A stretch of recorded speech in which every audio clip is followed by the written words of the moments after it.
Dati na siyang natanggal, muling nakabalik. At tonight, papatunayan niyang may karapatan siya sa titulong Grand Champion.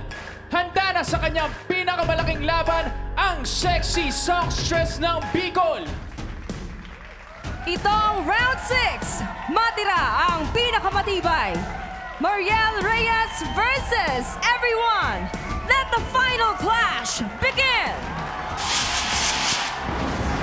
Hello po, my name is Mariel Rose T. Reyes. Nung una, 3 beses po akong nabotom, natanggal po ako. And luckily, natanggap din po ulit dahil sa clashback.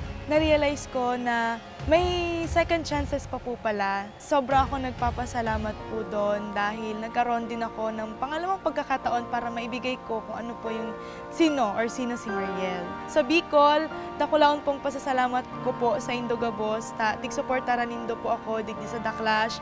And sana po, suportaran nindo po ako hanggang sa huli. Dakulaan pong pasasalamat sa Indo Bicol para sa Indo Hindi po Gabos. This is Mariel Reyes, ang sexy songstress ng Bicol.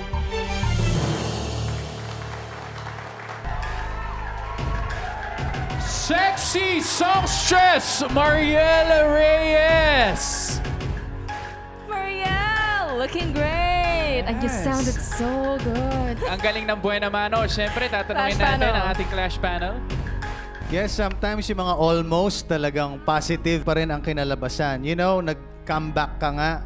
And ang naalala ko lang, if it's really God's will for your life, nothing can stop it. And you're here now, and you showcased everyone why you deserve to be here. Very good performance. Alam mo dito sa kanta na to, di ba? May line na, "Cause when you know what love is, you'll never let it end." Alam mo kasi ang pagmamahal, hindi lang yan sa relationship. Nakikita ko sa'yo na ang pagmamahal mo sa craft mo ay bonggang-bongga. So, natagumpayan mo na ito. Sasabihin mo sa sarili mo, "I will not never let this end." Thank you so much po, Miss Anne. Thank you, Clash panel, and thank you, Mariel.